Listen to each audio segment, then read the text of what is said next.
Assalamualaikum warahmatullahi wabarakatuh. Saya Bimanya Angga Dewa dari kelas 11A. Insya Allah akan memaparkan atau menjelaskan tentang sejarah proklamasi Indonesia dan juga maknanya bagi bangsa Indonesia.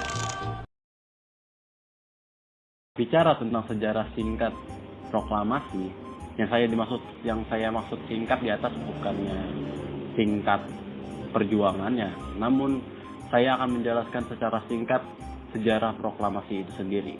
Jadi, proklamasi ini berawal dari sekutu menyerang Jepang ke kota Hiroshima dan Nagasaki pada tanggal 6 dan 9 Agustus tahun 1945. Jadi, Jepang menyerah ketika kota tersebut diserang karena Amerika menyerang menggunakan bom atom sehingga menimbulkan banyak korban bagi penduduk Jepang.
Dan buntutnya, Jepang pun akhirnya menjanjikan pembacaan proklamasi kemerdekaan kepada negara Republik Indonesia pada tanggal 24 Agustus tahun 1945. Namun, pada tanggal 14 Agustus 1945, golongan pemuda yang terdiri dari Sultan Syahrir, Khairul Saleh, Wikana, dan Darwis mendesakkan golongan tua, Soekarno dan Mohatta untuk segera melangsungkan kemerdekaan.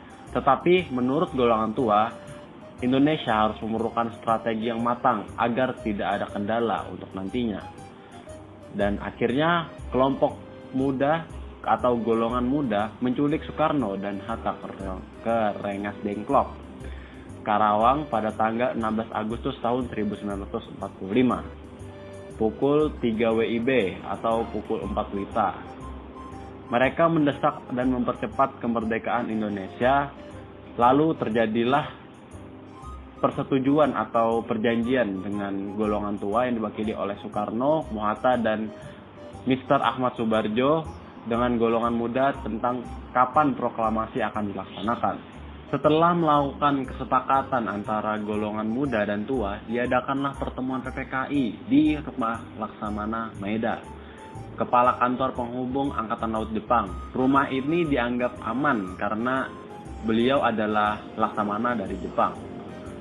Dan rapat tersebut bertujuan untuk merumuskan teks proklamasi yang dihadiri oleh pihak dari golongan tua dan golongan muda pada tanggal 16 Agustus tahun 1945. Teks proklamasi itu sendiri diketik oleh Sayuti Melik dan diawasi oleh wartawan yang visioner. Singkatnya, pagi harinya pada tanggal 17 Agustus 1945 di kediaman Soekarno, Jalan Pegangsaan Timur nomor 56, pada pukul 10 pagi teks proklamasi dibacakan.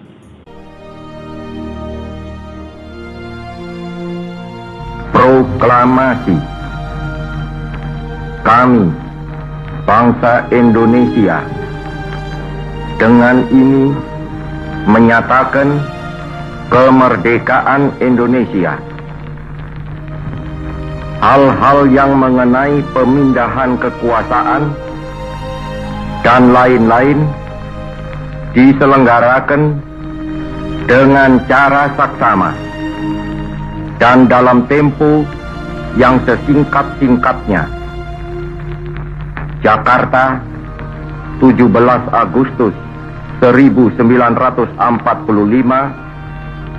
atas nama bangsa Indonesia, Soekarno-Hatta.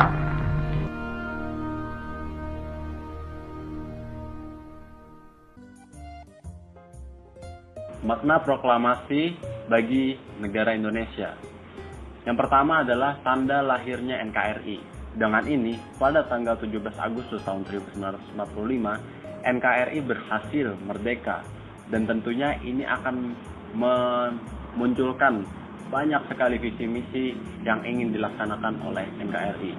Banyak sekali visi misi, impian, dan juga harapan bagi seluruh rakyat Indonesia untuk menjadikan NKRI sebagai negara yang maju dan tentunya damai dan sejahtera. Lalu ini bisa menjadi tonggak sejarah bagi Indonesia.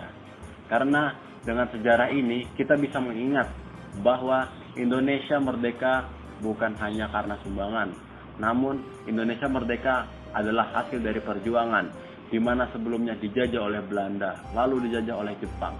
Semua itu perlu kesabaran dan tentunya tanggung jawab yang penting, dan yang pasti adalah kepemimpinan.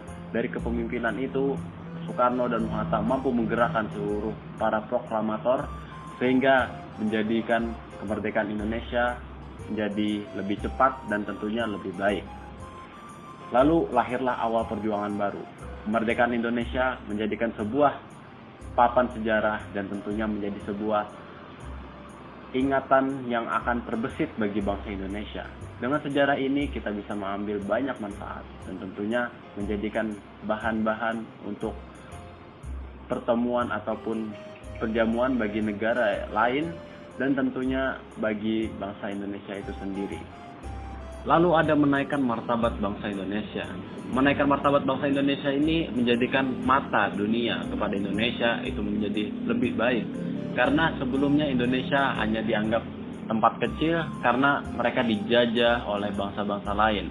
Namun dengan kemerdekaan ini, dengan proklamasi ini, Indonesia menjadi mata dunia atau menjadi sorotan dunia. Karena negara yang pernah tertindas, negara yang pernah terjajah mampu bangkit. Dan tentunya ini menjadi hal yang positif bagi kita sendiri maupun bagi bangsa Indonesia. Lalu ada juga bentuk kedaulatan Indonesia. Bentuk kedaulatan Indonesia tidak lagi dipegang oleh negara lain. Namun Indonesia berhak memutuskan apa yang dia lakukan, nasibnya yang dilakukan, dan tentunya masa depan yang akan dilakukan. Karena dengan ini kita bisa membuat masyarakat Indonesia atau pemuda-pemuda Indonesia menjadi lebih berkreativitas dan tentunya memiliki visi misi yang cukup besar dan tentunya memiliki mimpi yang tinggi untuk kepentingan negara Indonesia maupun rakyatnya tersebut. Dan juga banyak sekali makna proklamasi kemerdekaan Indonesia.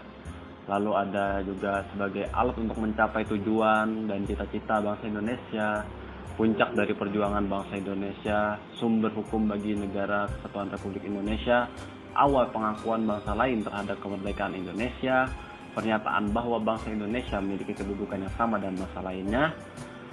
Dan sejak proklamasi dibacakan, bangsa Indonesia telah resmi memiliki tatanan hukum sendiri dan yang pastinya memiliki jembatan emas menuju masyarakat yang adil, makmur, dan berdaulat. Ya, tidak terasa kita sudah berada di penghujung video atau penghujung edukasi atau tugas sejarah Indonesia. Saya pamit undur diri, salah kata, mohon maaf. Wabillahi taufik wal hidayah. Wassalamualaikum warahmatullahi wabarakatuh.